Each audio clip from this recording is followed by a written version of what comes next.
guys, today's video is going to be about the 3 phases of trauma treatment. So I am currently reading the book Trauma and Recovery by Judith Herman, and it has been such a great book that I just love learning about trauma and treatment and all of that kind of stuff. And in the book, she goes through the 3 main phases that there are to trauma treatment, and this is something that we still use today for PTSD, complex PTSD, and other disorders that may come from trauma. So this video, I'm going to go over the 3 phases and talk about each one a little bit, but if you want more information, I highly recommend that you check out her book because she talks about it in a lot more detail than I'm going to be able to in this video.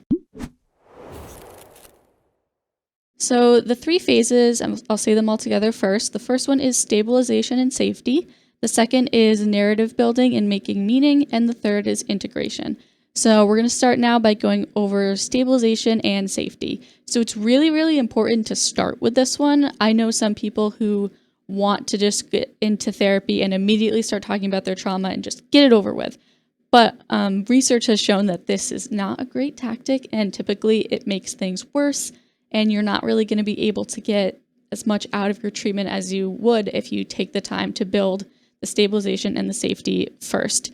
So you want to help survivors, and I'll talk about it a little bit with myself, help me in my situation, like to gain a sense of safety and control, especially over emotions and behaviors, and sometimes over physical location.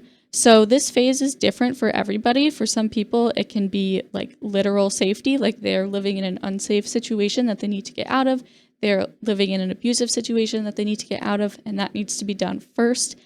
Or it could be sort of emotional safety, like learning how to ground yourself or learning calming techniques when you're really overwhelmed or really emotional and dealing with really strong emotional responses.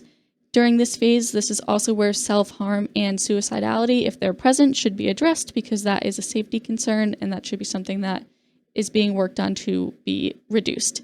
And it would be kind of like unfair to say like the goal of this is to get rid of all of those things because that's not how people work. You're not just going to completely lose all of your bad coping mechanisms and you're not going to just be emotionally safe all the time. Like it's not going to work like that. But it's just to help you gain new skills to help build a more effective practice on dealing with these things if you've been coping in ineffective ways. This is also where the therapist and the client should work on building their therapeutic relationship because it's really hard to talk about deep emotional trauma with somebody that you don't know. So during this phase, you should really start to get to know each other and build that good relationship that feels very safe and feels very validating.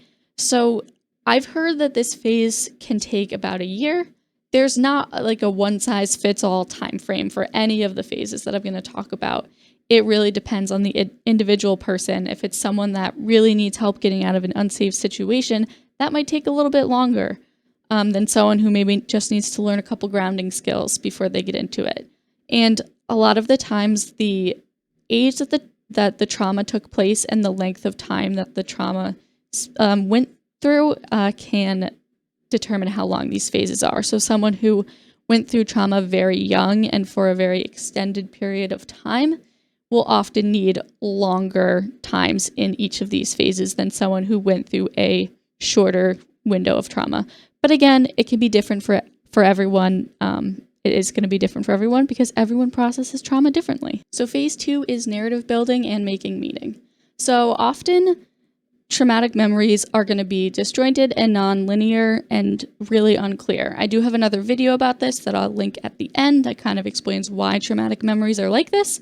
But a lot of the times, people who have gone through trauma are going to have some memories that feel like they don't fit, but they elicit a really strong emotional response, or they remember one thing happening and then there's a huge gap in memory and then they remember another thing.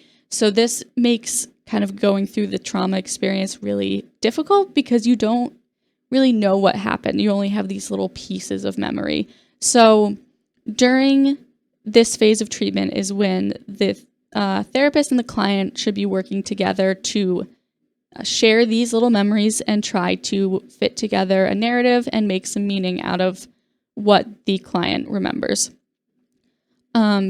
This process is incredibly difficult, extremely painful, and it's often that the therapist and the client will need to revisit some of the stuff that was done in the stabilization phase. I know for me, there have been times where I've kind of gone through most of the stabilization phase, working on narrative building. I get overwhelmed. I end up having to go to the hospital. So that's an example of kind of being in the narrative building phase, but getting overwhelmed and having to go back to that stabilization phase, get myself into the hospital, kind of have a week or so to kind of calm myself down, and then I can come back into it slowly. So these phases, again, aren't going to be completely linear. It's fine to kind of jump between them, and often you are going to need to.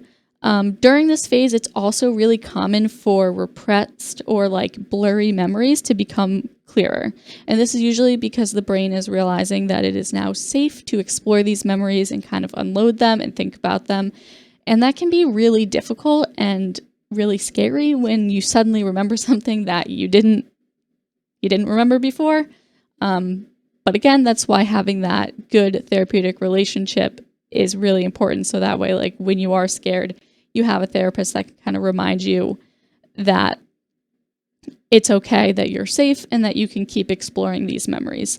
And a lot of the healing from trauma comes from a survivor being able to tell their story and have it be believed and validated, which is what's going to happen in a good therapeutic relationship. So the last phase is integration or rebuilding connection. So as the survivor goes through this process, you typically become more aware of your present day triggers and how you can more effectively manage those. So your life can kind of become a little bit easier where you're not always on edge and you're learning how to manage triggers and have them be less intrusive. And trauma just in general causes people to withdraw. It causes people to sever a lot of emotional and social connections. It can be really difficult to feel like you can trust people and have friends even. Like all this stuff becomes a lot more difficult when you're dealing with trauma. So in the rebuilding connection in the last phase, this is the time where you're really working on rebuilding connections as well as rebuilding kind of a hope for the future and being able to think future oriented and feel a little bit more positive about the things in your life and not feeling like you're stuck in the past all the time. So before I wrap up this video, I just wanted to share a little bit about my experience with this because I am someone who is currently going through trauma treatment. And for me, I have been in treatment for a little over 2.5 years now. And I've had a very long stabilization phase. I still kind of feel like I'm in the stabilization phase a lot of the times, just because I do have to go back to the hospital. I do have to review healthy coping mechanisms, and I have to do all of that a lot.